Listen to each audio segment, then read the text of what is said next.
तीन states of matter हैं जो कि क्या है जी, एक है जी सॉलिड, एक है लिक्विड और एक है गैस। प्लाज्मा हमारे सिलेबस का पार्ट नहीं है।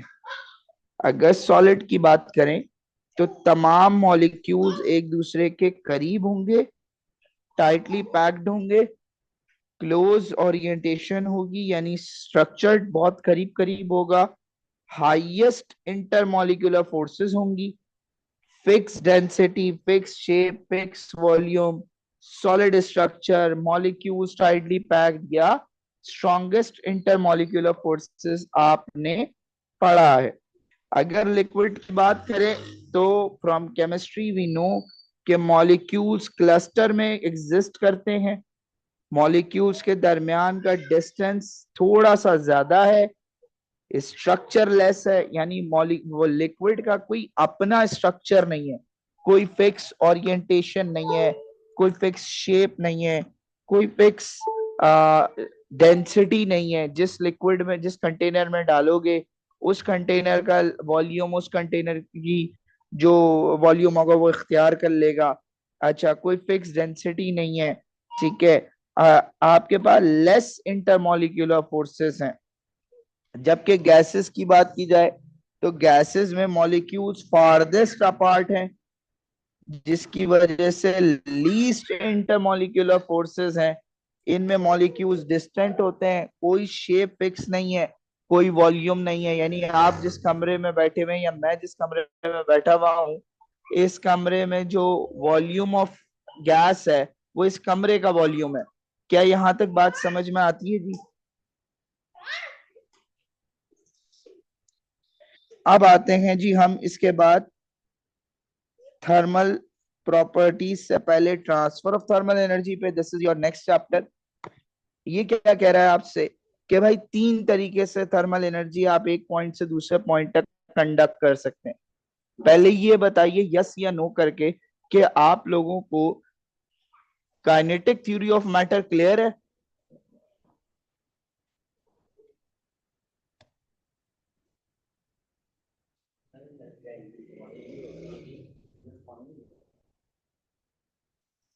ओके। अब हम थर्मल एनर्जी को अगर कंडक्ट करना चाहें, हटाना चाहें, एक जगह से दूसरी जगह मूव करना चाहें, तो उसके तीन बेसिक पैरामीटर्स हैं, तीन बेसिक मेथड्स हैं, और वो कंडक्शन, कन्वेक्शन और रेडिएशन है। अच्छा, अब एक बात याद रखना, कंडक्शन सिर्फ सॉलिड्स में होती है, कंडक्शन किसी लिक्विड, किसी गैस में नहीं हो सकती। कुछ भी कर लो नहीं होगी। क्यों? क्योंकि मॉलिक्यूल्स में वाइब्रेशन होती है, फिजिकल मूवमेंट नहीं होती। अब what do you mean by this physical movement? यानी ये वाला मॉलिक्यूल उठ के इधर नहीं जाएगा, ये अपनी ही पोजीशन पे डिस्प्लेस होता रहेगा और थर्मल एनर्जी ट्रांसफर करता रहेगा। तो कंडक्शन में हम क्या कहेंगे कि जब आप किसी सॉलिड को हीट करते हैं, तो अगर वो थर्मल कंडक्टर है तो उसके अंदर फ्री इलेक्ट्रॉन्स मौजूद होते हैं। ये फ्री इलेक्ट्रॉन्स वो एनर्जी अब्सॉर्ब करते हैं and strike the first molecule, जो पहला मॉलिक्यूल होता है।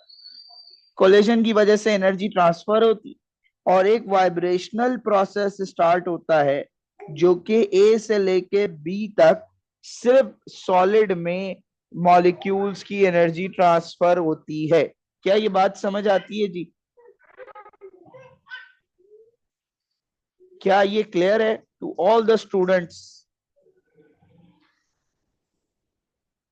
दोबारा सुन लीजिए, आपसे क्या कह रहा हूं कि भाई सॉलिड के अंदर, थर्मल कंडक्टर्स के अंदर, याद रखिएगा, थर्मल कंडक्टर्स के अंदर, थर्मल कंडक्टर किसको कहते हैं? जिनमें फ्री इलेक्ट्रॉन्स मौजूद हों। अगर आपके पास फ्री इलेक्ट्रॉन्स मौजूद हैं, तो जब आप उस ऑब्जेक्ट को हीट करेंगे तो वो पहले मॉलिक्यूल से टकराएगा and it will start a vigorous vibrational mechanism, जिसकी वजह से थर्मल एनर्जी एक पॉइंट से दूसरे पॉइंट तक ट्रांसफर होगी, होनी है। क्या ये बात समझ आती है?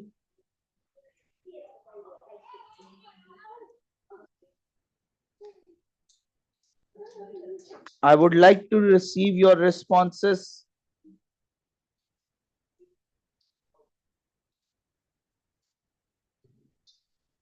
ओके, अब अगर हम कन्वेक्शन की बात करें, अच्छा इससे पहले ये समझो कि जिनके पास फ्री इलेक्ट्रॉन्स हैं वो अच्छे कंडक्टर्स हैं, जैसे स्टील, आयरन। कौन से कंडक्टर? Thermal conductor. इलेक्ट्रिसिटी की बात नहीं कर रहा, थर्मल कंडक्टर की बात कर रहा। और जिनके पास फ्री इलेक्ट्रॉन्स नहीं है या कम है, जैसे कि वोल्ट, वाटर, उनको आप कहते हैं बैड कंडक्टर या इंसुलेटर्स। लकड़ी एक इंसुलेटर है, वुड एक इंसुलेटर है। क्या ये बात समझ में आती है जी? प्लास्टिक एक इंसुलेटर है, यानी सॉलिड है, उसके बावजूद थर्मल एनर्जी कंडक्ट नहीं कर रहा। क्यों नहीं कर रहा? क्योंकि उसके अंदर इतने फ्री इलेक्ट्रॉन्स नहीं है जो थर्मल एनर्जी को कंडक्ट कर सके। थम्स अप करके दीजिए all students if it is clear.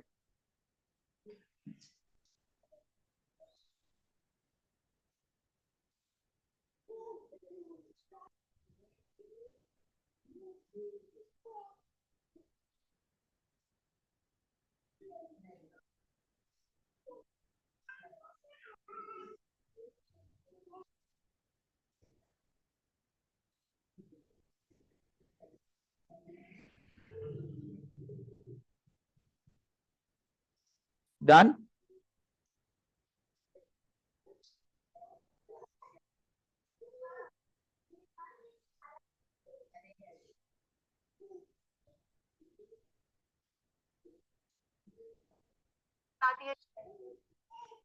Done.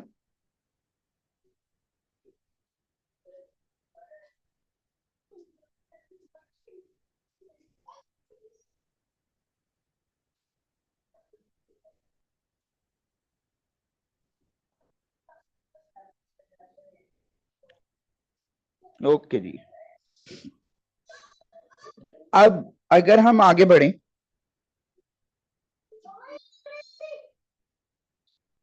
अगर हम किसी भी गैस या लिक्विड को हीट करते हैं, आई रिपीट, किसी भी गैस या लिक्विड को हीट करते हैं, जब टेम्परेचर बढ़ेगा तो वॉल्यूम बढ़ेगा। अब इस वॉल्यूम को समझो, मॉलिक्यूल्स के दरमियान का डिस्टेंस बढ़ेगा। तो जब वॉल्यूम बढ़ेगा तो आपने O1 में एक फॉर्मूला पढ़ा है, density is equals to mass over volume. अगर आप वॉल्यूम बढ़ाओगे तो डेंसिटी कम हो जाएगी, तो आपकी डेंसिटी कम होगी, तो ये मॉलिक्यूल्स ऊपर की तरफ डिस्प्लेस होंगे।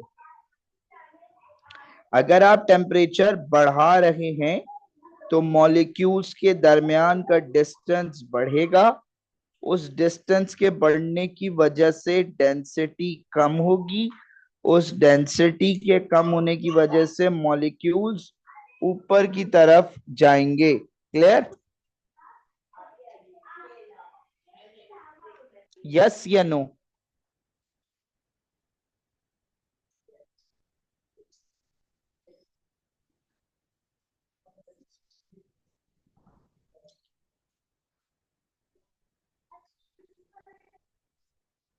ओके, चल पानी ला दो गर्म। अब on the other hand, if you decrease the temperature, if you reduce the temperature, the molecules will now get closer to one another, जिसकी वजह से उनके दरमियान का डिस्टेंस कम होगा, वॉल्यूम कम होगा। जब वॉल्यूम कम होगा तो डेंसिटी बढ़ेगी, भारी हो जाएंगे, और जब भारी हो जाएंगे तो वो नीचे की तरफ आएंगे, सिंक करेंगे। क्लियर?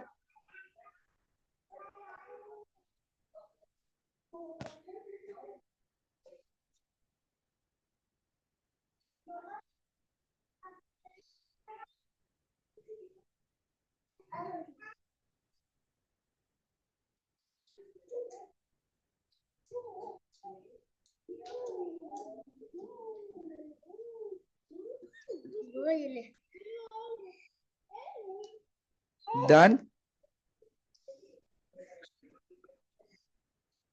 डन जी। अब अगर मैं इस कंटेनर की बात करूं, इसमें मैंने पानी भर दिया, पूरे की डेंसिटी एक थी, एक्स।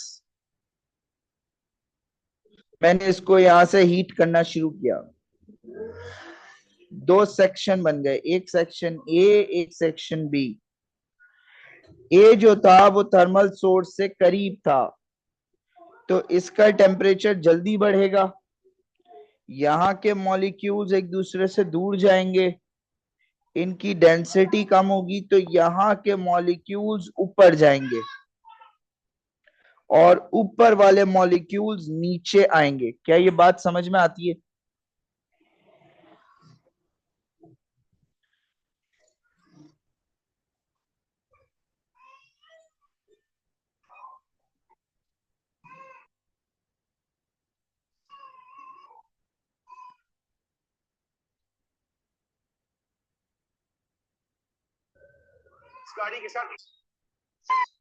डन। आपकी तरफ से कोई रिस्पांस नहीं आ रहा है क्या? मेरी आवाज नहीं आ रही है? ये क्या प्रॉब्लम है? यस या नो कोई जवाब दीजिए। ओके। दो कॉन्सिक्वेंस हैं ये।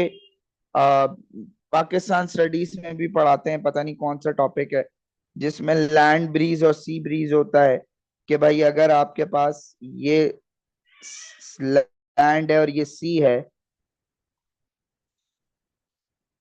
तो ड्यूरिंग डे टाइम लैंड का टेम्परेचर ज्यादा होता है, क्योंकि हमने सारे दरख्त तो काट दिए, तो आपके पास यहाँ का टेम्परेचर बढ़ता है, तो यहाँ के मॉलिक्यूल्स ऊपर जाते हैं।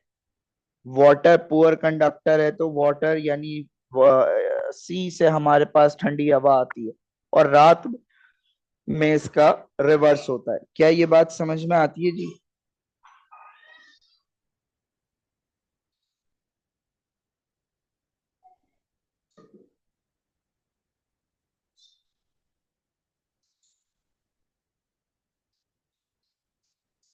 क्लियर?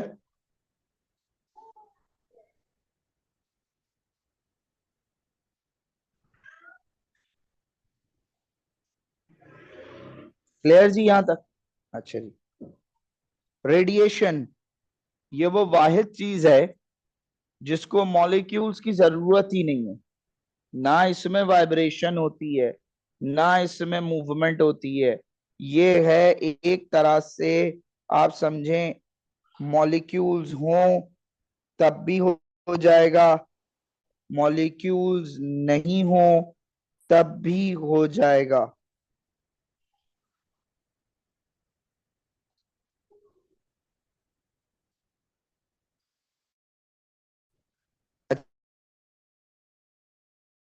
अच्छा जी। अब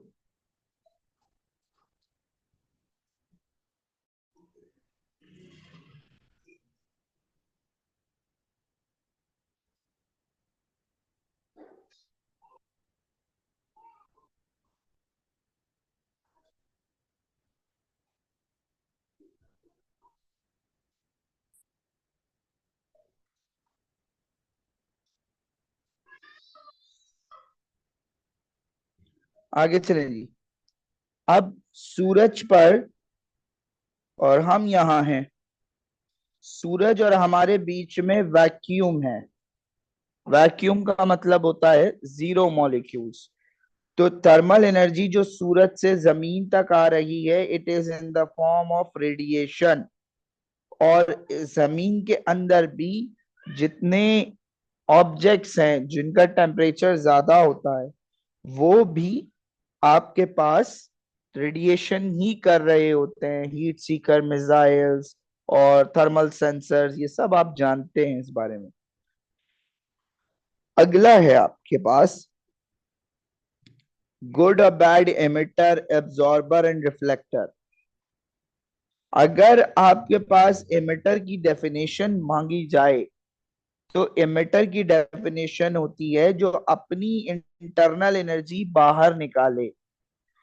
absorber on the other hand जो बाहर की एनर्जी एब्जॉर्ब करे। और रिफ्लेक्टर की डेफिनेशन क्या है कि वो वापस पलटा दे आपकी डेफिनेशन या आपकी वापस कर दे आपकी जो भी जो भी रेडिएशन आ रही है उसको। क्या ये बात समझ में आती है? यस या नो चाहिए मुझे फ्रॉम ऑल 23 स्टूडेंट्स।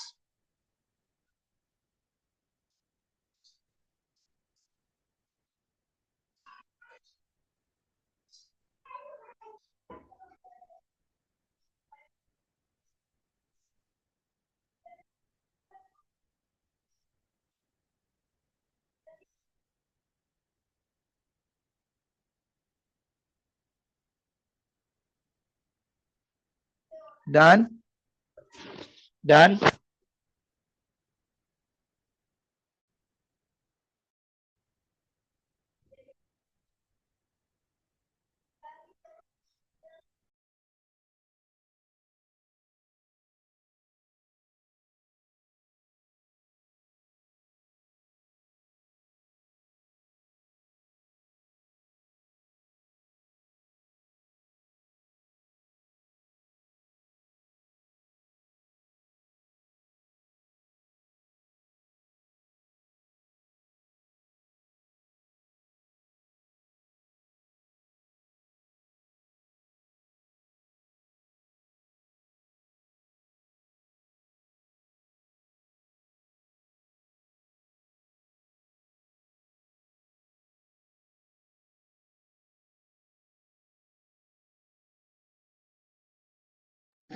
डन जी। अब आगे बढ़ते हैं।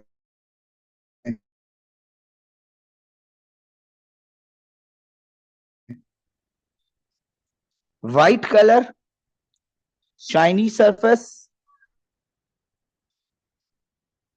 और रेगुलर सरफेस, ये हमेशा अच्छे एमिटर या अच्छे एब्जॉर्बर नहीं होते, ये हमेशा अच्छे रिफ्लेक्टर होते हैं। White, shiny, smooth surface are always best reflectors. तभी आपका स्कूल यूनिफॉर्म व्हाइट रंग का बनाया जाता है कि आपका बॉडी टेम्परेचर मेंटेन रहे। क्या ये बात समझ में आती है? ब्लैक कलर, डल सरफेसेस, टेक्सचर्ड सरफेसेस हमेशा अच्छे एब्जॉर्बर हैं। अच्छा, जो अच्छा एब्जॉर्बर है वही अच्छा एमिटर भी है। अब यानी इसकी एग्जांपल मैं इस तरह देता हूं कि मैं एक दो चाय के कप लूं, एक को बाहर से व्हाइट कर दूं, एक को बाहर से ब्लैक कर दूं, तो ब्लैक वाले की एनर्जी जल्दी बाहर जाएगी और उसका टेम्परेचर जल्दी रिड्यूस होगा। व्हाइट रिफ्लेक्ट करेगा, व्हाइट रोकने की कोशिश करेगा। क्या ये बात समझ में आती है?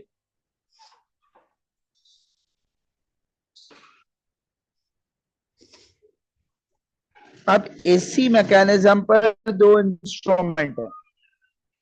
थर्मस या वैक्यूम फ्लास्क आपने पढ़ा है, ये क्या करता है जी? किसी भी लिक्विड का temperature for a period of time hold करता है।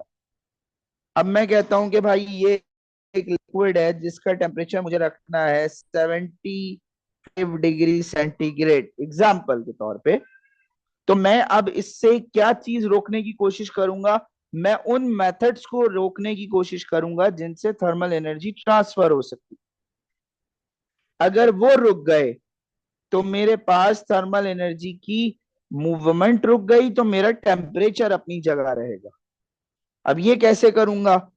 अगर मैं इंसुलेटेड स्टॉपर लगा दूं तो इवेपोरेशन कम हो जाएगी, क्योंकि इवेपोरेट होने के लिए उसको रास्ता चाहिए जो कि नहीं होगा। अगर मैं इंटरनल और एक्सटर्नल वॉल्स के बीच में या फाइबर ग्लास भर दूं या वैक्यूम कर दूं, तो अब अंदर से बाहर और बाहर से अंदर कंडक्शन और कन्वेक्शन नहीं हो सकती। क्यों नहीं हो सकती? क्योंकि एक को मॉलिक्यूल्स चाहिए वाइब्रेट होने के लिए और एक को मॉलिक्यूल्स चाहिए डिस्प्लेस करने के लिए। आपने मॉलिक्यूल ही हटा दिए, जिसकी वजह से थर्मल एनर्जी का मूवमेंट हो बाय यूजिंग कंडक्शन और कन्वेक्शन। क्या ये बात समझ आती है?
क्या अब मेरी आवाज आ रही है जी?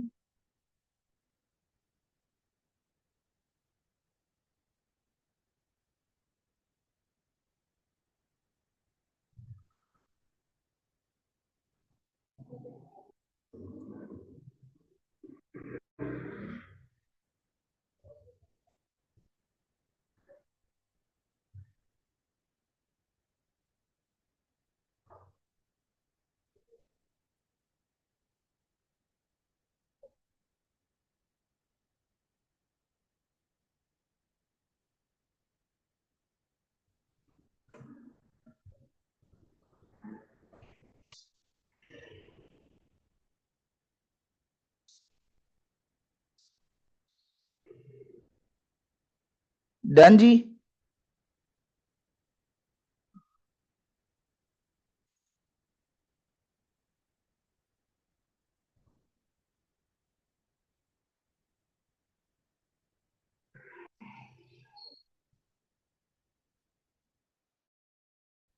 अच्छा जी। अब अब आपके पास बाहर की जो दीवार है, जो बिल्कुल आउटसाइड दीवार है बाहर की और अंदर की, उसको आपने सिल्वर और शाइनी कर दिया, सो दैट बाहर की एनर्जी बाहर रिफ्लेक्ट हो जाए और अंदर की एनर्जी अंदर रिफ्लेक्ट बैक हो जाए। क्या ये बात समझ में आती है जी?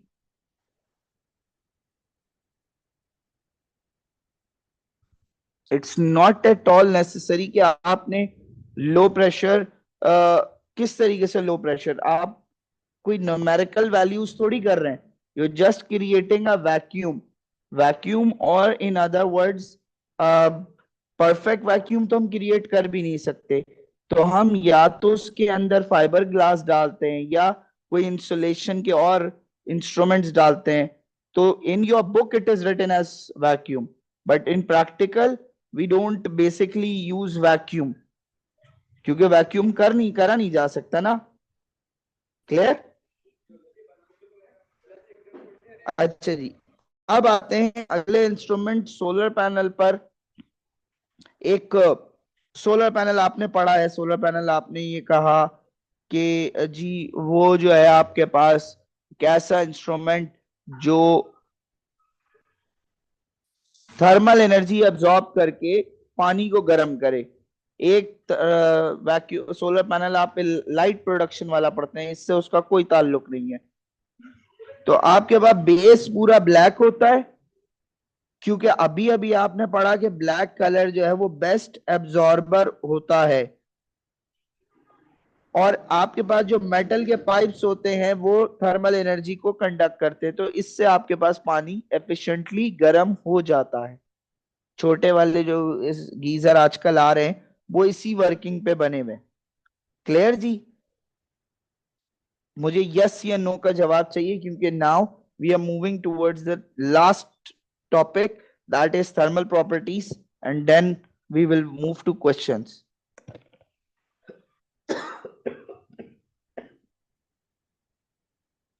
ओके, अब आते हैं जी थर्मल प्रॉपर्टीज पे। देयर आर मल्टीपल प्रॉपर्टीज जो कि आप टेम्परेचर से चेंज करते हैं, वेरी करते हैं। Melting, boiling, condensation, evaporation, heat capacity, specific heat capacity. मैं मेल्टिंग और बॉइलिंग डिस्कस नहीं कर रहा, बच्चे बच्चे को पता है क्या होती है। कंडेंसेशन की जो प्रॉपर्टी, प्रॉपर डेफिनेशन है, वो आपको केमिस्ट्री पढ़ाती है। हम ये कहते हैं कि हमारे पास अगर कंडेंसेशन का ग्राफ आता है और हम ये कहें कि अगर for a period of time हमारा ऑब्जेक्ट अपना टेम्परेचर मेंटेन कर रहा है, तो this is in the state of condensation. If for a period of time my object is maintaining its temperature whatever the value is, तो मैं ये कहूंगा कि मेरा ऑब्जेक्ट इस ड्यूरेशन में कंडेंसेशन में मौजूद है। क्या ये बात समझ आती है जी?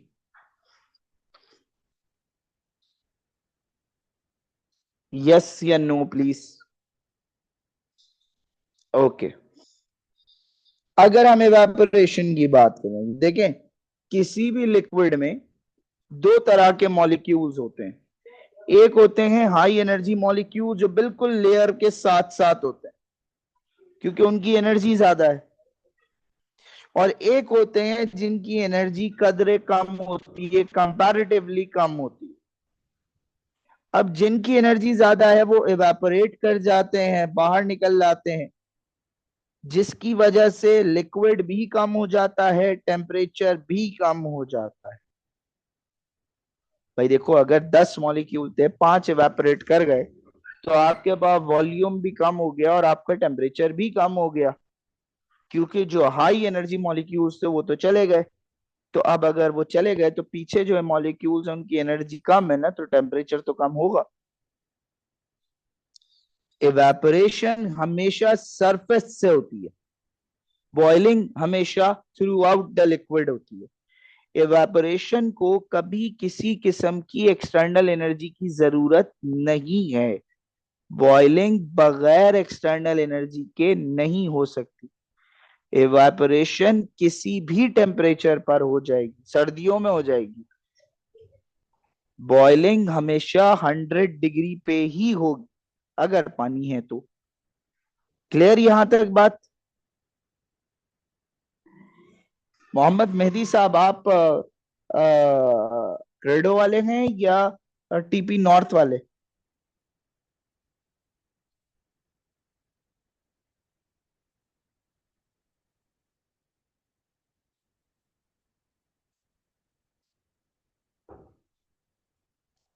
आगे चलें जी।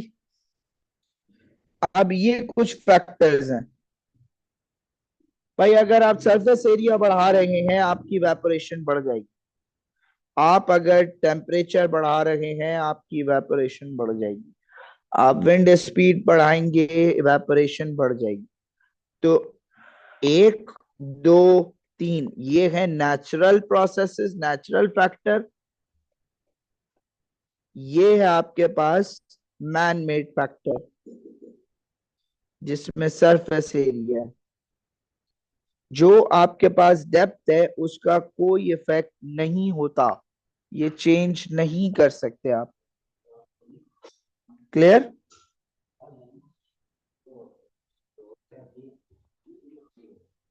डन। अब आते हैं हम आगे हीट कैपेसिटी पे। जी, ह्यूमिडिटी में कम होती है, उसकी वजह ये परसेंटेज ऑफ वाटर मॉलिक्यूल्स बढ़ाओगे तो टेम्परेचर कम हो जाएगा ना। हीट कैपेसिटी क्या है जी? अच्छा, हीट कैपेसिटी के ऊपर आपने स्टार बनाना है। ये फाइल आप सबके पास मौजूद है आपके ग्रुप्स पे।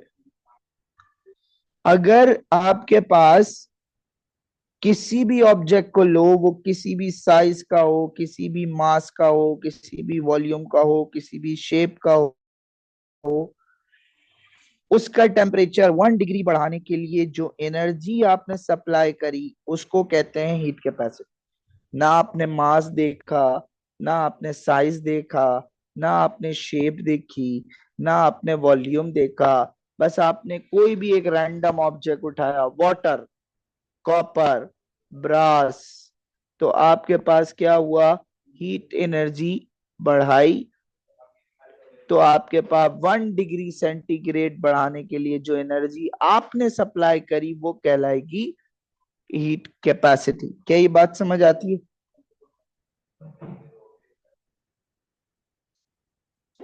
Is this clear? ओके। अब अगर स्पेसिफिक की बात करें तो स्पेसिफिक में यूनिट मास होता है।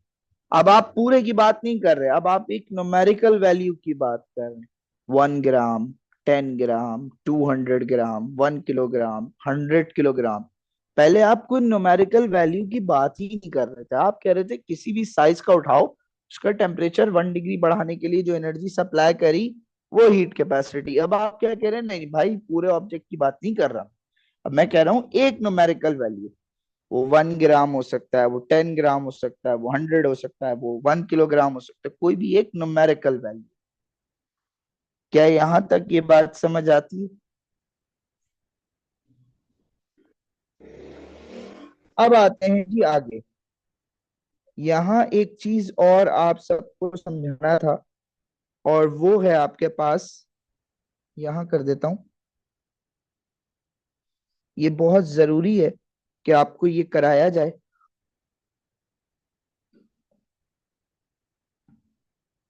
और वो है जी कन्वर्जन।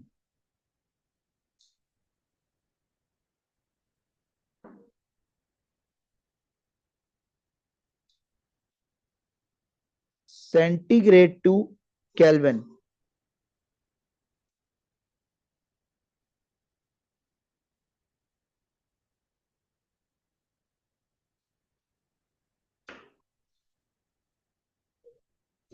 और वो क्या है कि अगर आपके पास टेम्परेचर गिवन है सेंटीग्रेड में और आपको इसको केल्विन में ले जाना है, तो आप इस वैल्यू में ऐड कर देंगे 273.15। क्या ये बात समझ में आती है? यानी अगर मैं ये कहूं कि जी boiling point of water, boiling point of water कितना होता है जी, जरा मुझे बताइएगा। 100। तो अगर मैं ये जानना चाहता हूं कि ये boiling point of water Kelvin में कितना है, तो temperature in Kelvin is equals to 100 plus 273.15, that is that will be 373.15 Kelvin. क्या ये बात समझ में आती है? ये कन्वर्जन 2023 में आना शुरू हुई। तो अगर आपको सेंटीग्रेड से केल्विन में जाना है तो +273, और अगर केल्विन से सेंटीग्रेड में आना है तो -273। क्या ये बात याद रहेगी?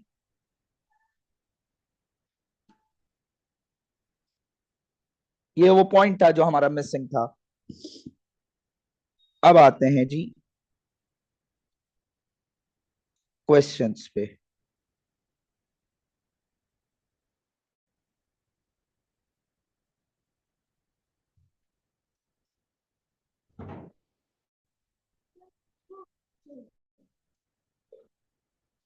एक सेकंड रुकिएगा आप लोग।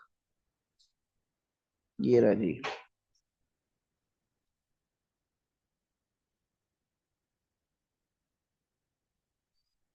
A cold bottle containing a drink is placed on a table on a warm day. Drop of water form on the outside of the bottle.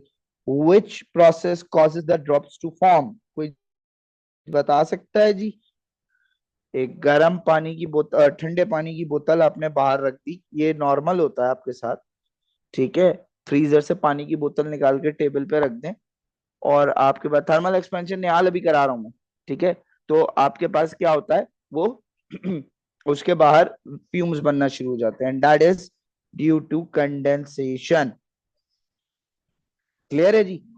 अच्छा, अब some gas is kept trapped in close container, the gas is cooled, यानी temperature कम करा आपने, volume is kept constant, volume में change नहीं आया, यानी ओवरऑल वॉल्यूम में चेंज नहीं है। तो इसका आंसर क्या होगा?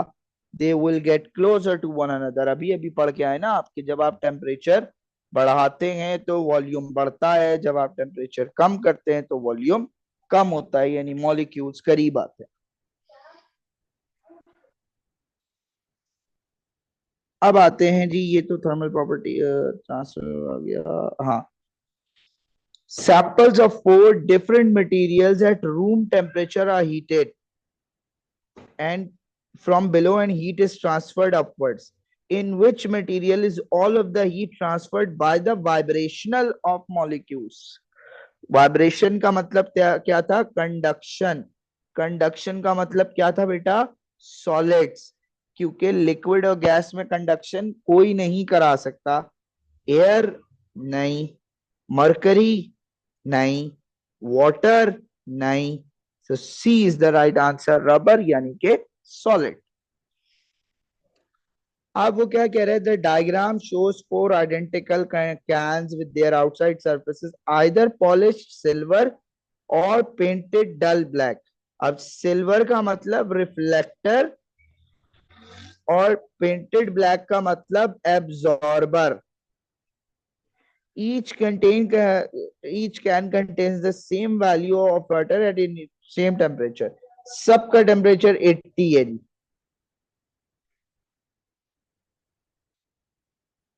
After 5 minutes in a cool room which can contains the coolest water।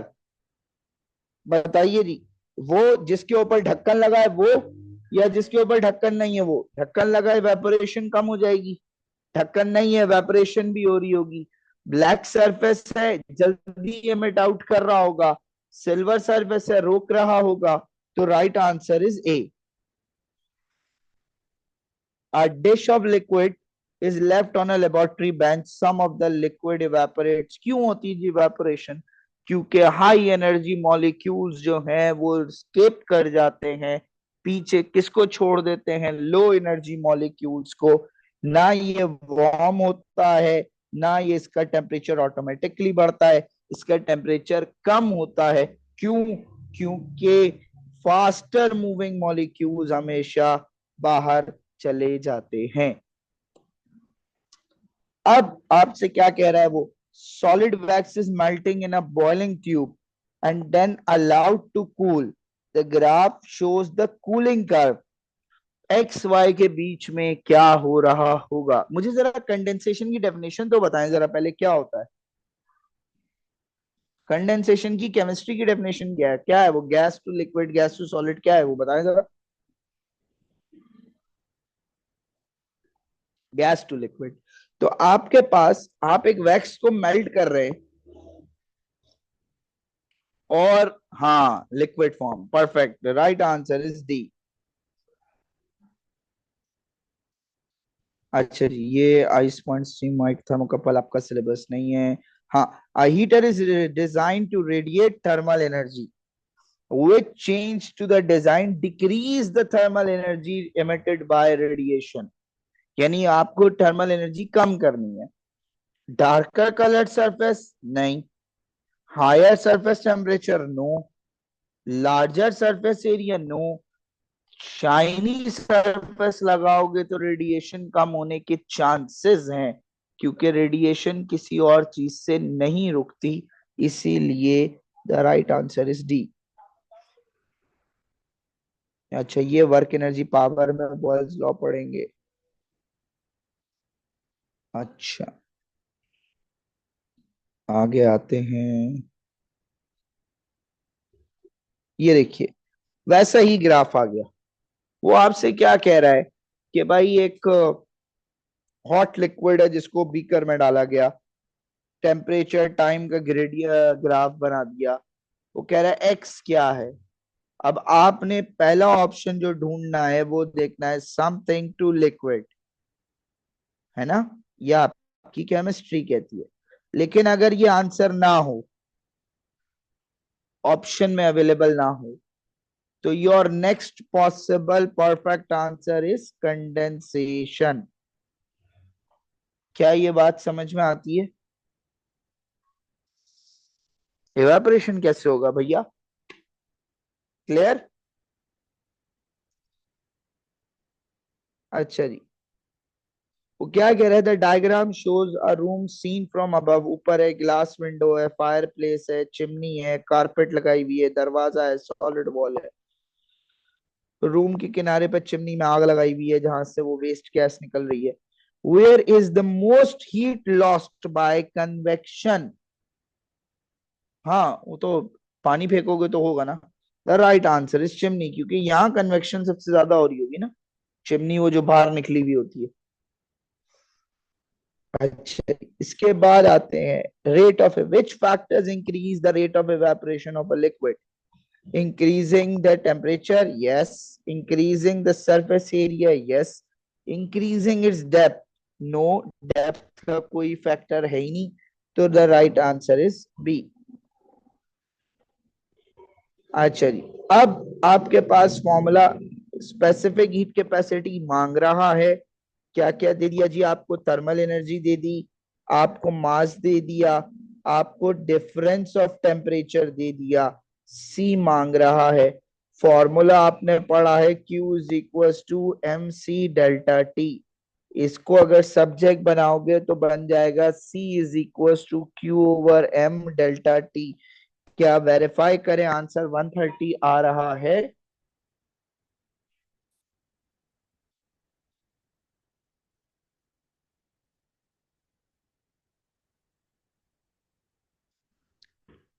Verify करिए, 130 आ रहा है।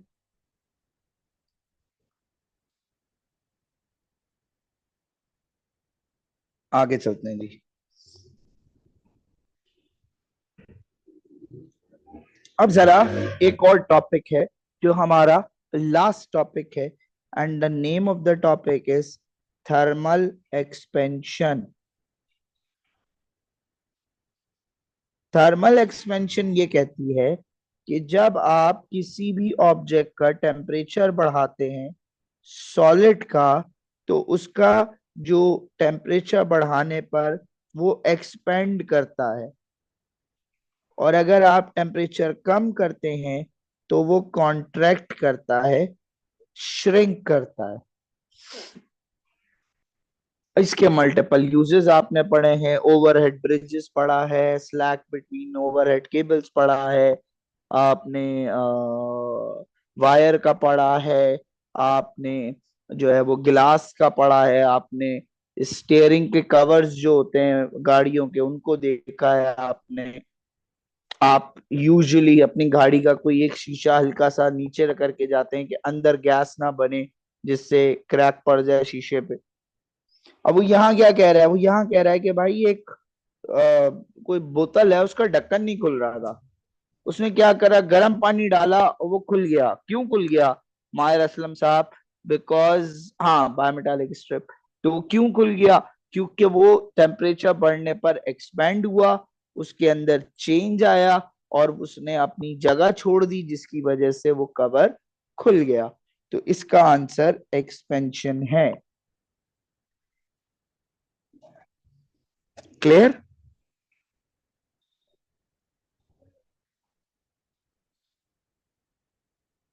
फिर आते हैं जी आगे। एक भाईजान है जिन्होंने एक लिड के एक तरफ ब्लैक कलर कर दिया, दूसरी तरफ शाइनी कर दिया, उसको टेम्परेचर बहुत बढ़ा दिया, इक्वल डिस्टेंस पे दोनों तरफ हाथ रखा है। वो आपसे पूछ रहे हैं किधर ज्यादा गर्मी फील होगी? जिधर शाइनी सरफेस है वो तो रिफ्लेक्ट करेगा, या वो हिस्सा जो ज्यादा ब्लैक है क्योंकि वो इमिट आउट कर रहा होगा thermal energy? So the right answer to this is the black side is hotter than the shiny one, क्योंकि रेडिएट नहीं करेगा शाइनी, ब्लैक जो है वो ज्यादा गर्म होगा। Clear? B can be an answer, but comparative analysis देंगे ना आप। आपको तो दोनों का कंपैरेटिव बना है, कंक्लूजन देना है ना, इसलिए ए है। सोहा,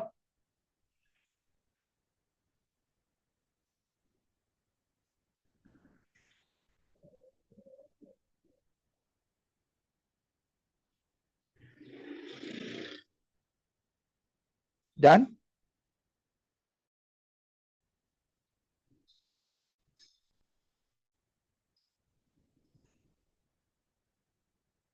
इतना नहीं कर रहा होगा ना, एज का देखो,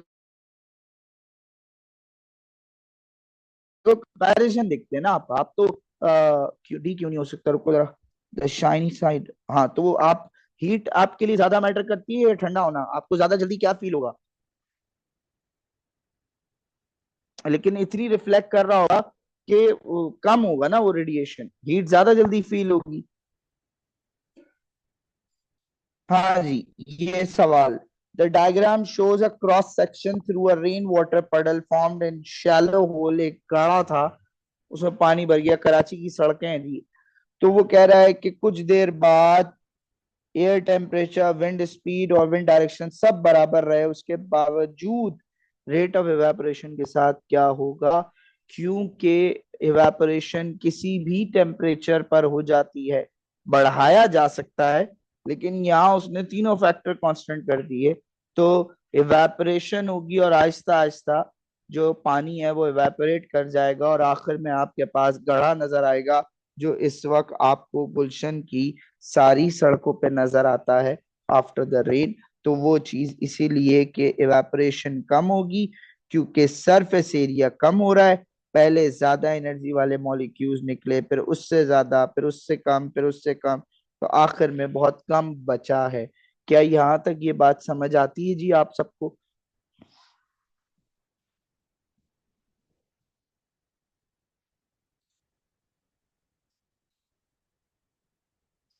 अब वो क्या कह रहा है कि the fillings for a tooth, hole in tooth should be made from a material. भाई आपके दादी नानी किसी न किसी के दांत, जाहिर सी बात है दांत बनाए जाते हैं, लगाए जाते हैं।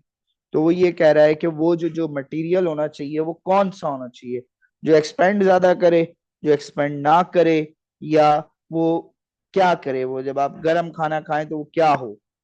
तो वो एक्सपेंड नहीं करना चाहिए, वो जितना साइज का बना दिया, बस बना दिया, वो वहीं फिट रहे। क्या ये बात समझ में आती है? गरम खाना खाने पे पता चला जी दांत एक्सपेंड कर गया, तो वो तो बड़ा अजीब सा लगेगा ना। ठीक है, आते हैं जी आगे।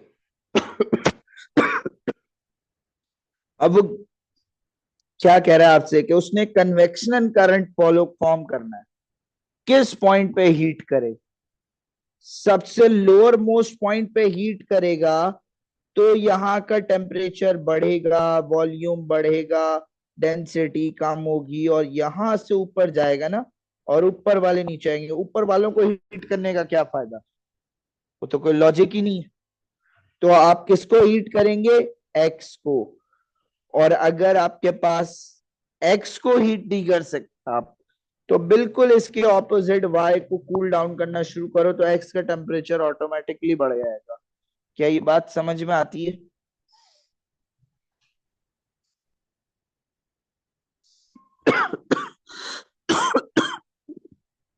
सॉरी।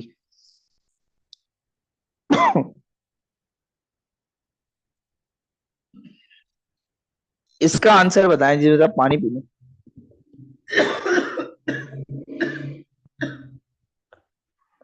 इसका आंसर बताइए। सिल्वर करने से हमें क्या फायदा है? कंडक्शन रोक सकते हैं? नहीं रोक सकते। कन्वेक्शन रोक सकते हैं? नहीं रोक सकते।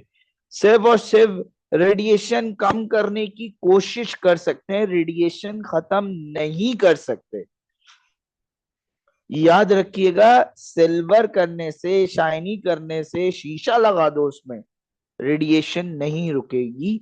रेडिएशन का टाइम पीरियड बढ़ाया जा सकता है, रेडिएशन खत्म नहीं की जा सकती, ये याद रखिएगा। ये बताइए जी, काइनेटिक थ्योरी ऑफ मैटर का क्वेश्चन है, क्या होता है जी, आंसर बताएं।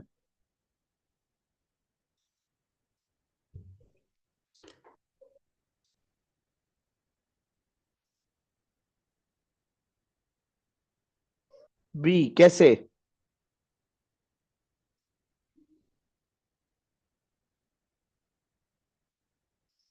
कैसे जी? क्या लॉजिक लगाई आपने? भाई गैस अगर remains constant, volume and shape of the gas और लिक्विड, क्या है जी, वो गैस का कोई वॉल्यूम फिक्स नहीं होता, शेप फिक्स नहीं होता, लिक्विड का भी फिक्स नहीं होता। तो सी नहीं हो सकता, ए नहीं हो सकता।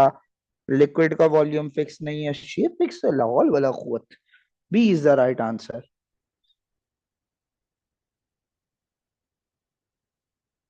सर मैं माजरत चाहता हूँ कि मैंने आपको लेट इन किया है। भाई मैं देख नहीं रहा था कि कौन कौन बच्चा आ गया, मेरे पास मैसेज आता है तो मैं कर लेता हूँ wait. Sir we are in waiting room, रुको देखूं कौन कौन है।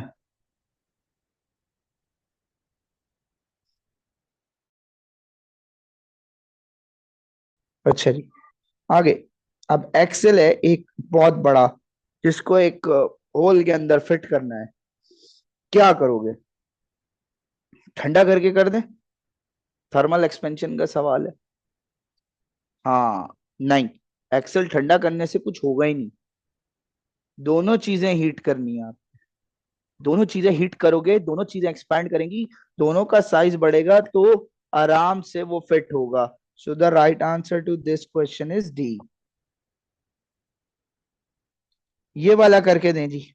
आपको क्या क्या गिवन है जी? टाइम गिवन है।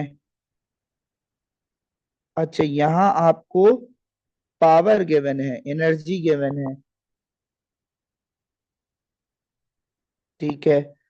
और आपको हीट कैपेसिटी गिवन है, मास गिवन है, डेल्टा टी मांग रहा है। अगर 100 जूल्स 1 सेकंड में आ रहा है, तो 40 सेकंड में कितना आ रहा होगा? मैंने सॉल्व किया हुआ है, तो बस ए बोलो। नहीं, ऐसा नहीं करो ना, खुद से करो। अगर 100 joules per second heater produce कर रहा है, तो 40 सेकंड में कितना करेगा, जरा वो बताओ। हो गई ना? 4000। तो एनर्जी कितनी आई आपके पास? 4000। मास कितना है? 2 किलोग्राम। सी कितना है? 400। तो सी डेल्टा टी, नहीं, Q is equal to M C delta T. तो Q over M into C is equal to delta T. Value डालो, आंसर बताओ क्या आ रहा है।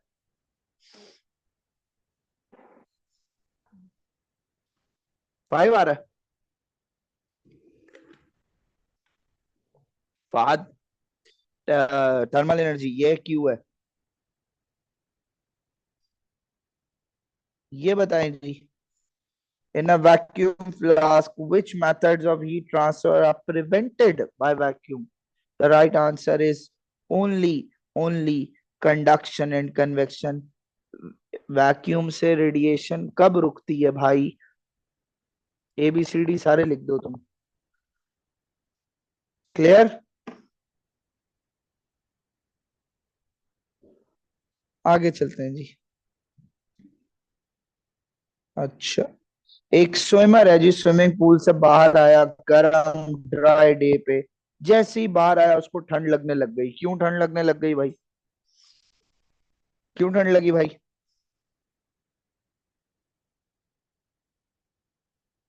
एवेपोरेशन होगी। क्या एवेपोरेशन का कहीं लिखा हुआ है? The right answer is B.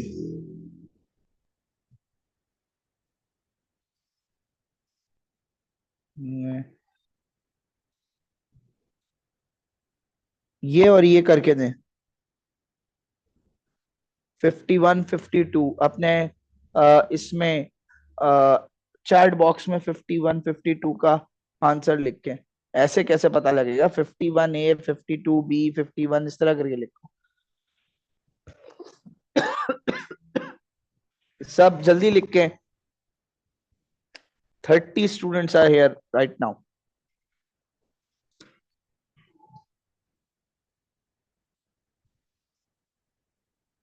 अब सही है भाई।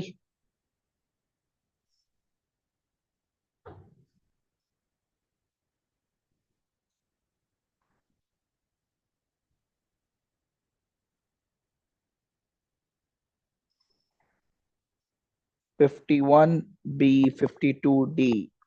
पढ़ते हैं जी क्या कह रहे हैं। A glass jug is designed so that it does not break when boiling water is poured। जाहिर सी बात है, अगर एक्सपैंड करेगा तो टूट जाएगा वो। तो एक्सपैंड ना करे, तो थिकनेस मोटी रखी जाएगी, ताकि अगर थिन रखोगे तो वो तो जल्दी टूट जाएगा ना। तो 51 का होगा बी। और 52 सम ऑफ द, हाँ ऑब्वियसली डी। अच्छा, अब आते हैं आगे। आज यहीं तक रखते हैं, नेक्स्ट क्लास में आगे कंटिन्यू कर लेंगे, ठीक है जी। आई होप ये क्वेश्चंस मैं आप लोगों को अभी भेज देता हूँ, तो ये आप लोग ट्राई करें। आई होप आज की क्लास समझ में आई होगी आपको। आई होप अस्सलाम वालेकुम।